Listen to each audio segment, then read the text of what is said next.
guys, it's coffee time! Well, that's the last of my coffee, so I just got home from a double feature, a legitimate double feature, by the way, before you start accusing me. I've actually never done the sort of double feature where you go into one cinema and watch a movie and then you come out and just sneak into another cinema. I've never done that before, but it's funny because I've also never had my tickets checked before. Like, every single time I've done a double feature, it could have legitimately been just I only bought one ticket because no one ever checked, no one ever made sure that I had 2 tickets. That includes tonight. Tonight, we've been talking for like a week now with Jesse and Gerard about going to see Hercules because we don't know anybody else who wants to see Hercules. So we decided to go and see it tonight. And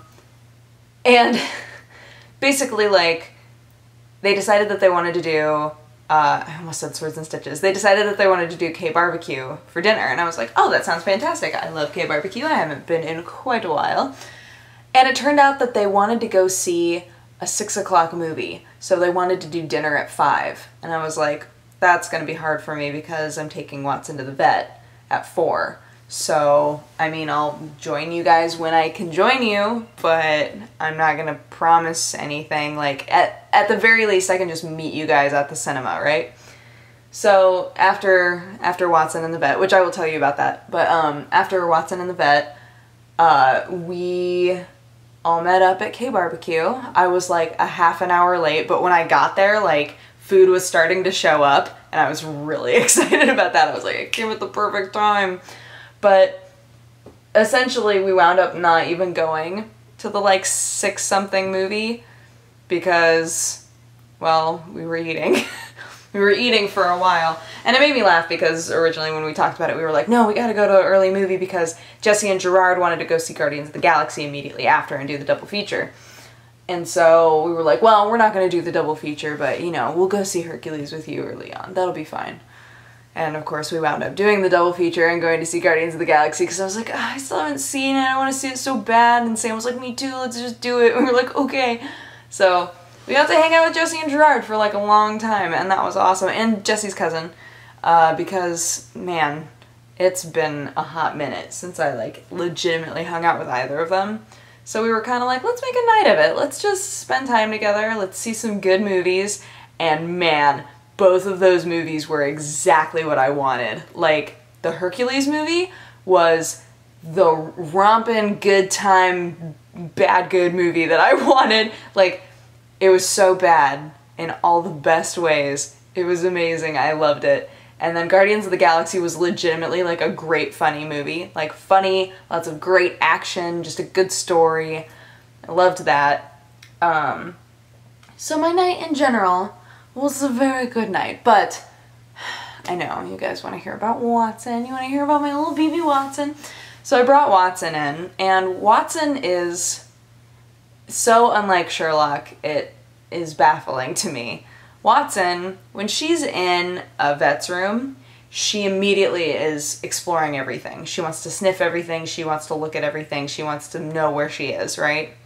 Sherlock will just kind of sit there and look around. Like, he's nervous, but he'll just kind of sit there, and if I like hug him, he's so okay with that. Like, let's hug so I know I'm okay, and I'll just kind of observe, right? That's Sherlock. So Watson is, don't touch me, I'm trying to figure out what's going on, and I know that you're the cause, and I don't want anything to do with you. And I'm like, okay, so I just kind of let her walk wherever and explore wherever while we're waiting for the vet to actually come into the room. And the vet comes in, and he instantly was like, that cat is so beautiful. I was like, I know, I love her. And he was like, man, how old is she? I said, well, she's almost a year old. We actually found her in the bushes outside of my work, and I took her home. And he was like, man, so lucky. You're so lucky. She's so pretty. I was like, I know. Literally the entire time I was talking to the vet, he was like petting her or like hugging her. I was just like, she's so cute. I can't stand it. She's so cute. I was like, I know. I have to take her home, but thank you. I appreciate that you love my cat so much.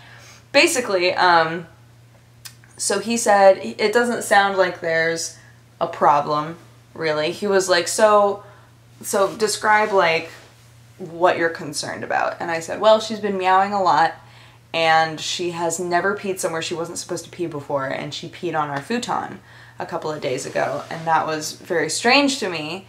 And coupled with the meowing, I just figured I should bring her in just in case like that wasn't a weird acting out, that it was, you know, like a UTI or something. And he goes, well, we can take some tests, we can do a urine analysis, we can, you know, make sure that she's okay for you. And that should come back within like a day. We should know tomorrow probably. And I was like, okay, that sounds good. Let's do that. Just so that I know, just so I have peace of mind, because I'm going out of town. And he was like, yeah, that makes sense. So that's what happened. It was a very short visit, actually. Ann Watson was very good. But you might have seen the picture on Instagram where she, while he was talking to me, at a certain point she got on a shelf, and I was like, oh, no, no, no. And he was like, it's fine. She can be on that shelf. There's nothing that she can get into. And I was like, okay. And she crawled under like this weird wire shelf that had a bunch of bottles on it. She lifted it up with her head and then just crawled under it and laid there. And he was like, she is some trouble. I was like, I know. But I took a picture. I was like, can we leave her there for just a sec so I could take a picture? And he was like, yeah, go for it. It's like, okay, cool. So anyway, he seems to think that there probably wasn't much of a reason for concern. He was like, if you want to do the analysis, let's do the analysis. If you want to like wait and see how she does, and maybe, you know, like change things about her regimen to see if, you know, she's bored or whatever else. And I was like, man, I'm going out of town. I just want to know, you know, I'm a worry wart. I just want to know that she's fine, that everything's okay. And then I'll be able to go to Oregon and just relax, you know, not be like, ah. So Sam gets to be cat dad while I'm gone. I'm going to be gone Saturday morning through Tuesday afternoon. So I will be back for MangaPod. But I'm going to be gone for that whole weekend. And actually, Wednesday is my birthday. Whoa! I keep forgetting about that. People are reminding me and I'm like, oh, that's right. That's my birthday. It's kind of crazy. I'll be 27. I'll be a 27-year-old woman. Can't you tell? But yeah, it'll be nice to see my family for a reunion and a barbecue and all that. That's the plan. That's the reason I'm going there, is we're having like kind of a small family reunion. So I'll get to go and see everybody and do all that, and it'll be nice because it's close to my birthday. And then I'll come back and have some time to breathe, which will be nice. Yeah, that's what's going on with me. I'm trying to think if there's really anything else. I don't think there is, but I hope you guys had an amazing day, and I will talk to you again tomorrow. Okay, bye-bye! Mwah!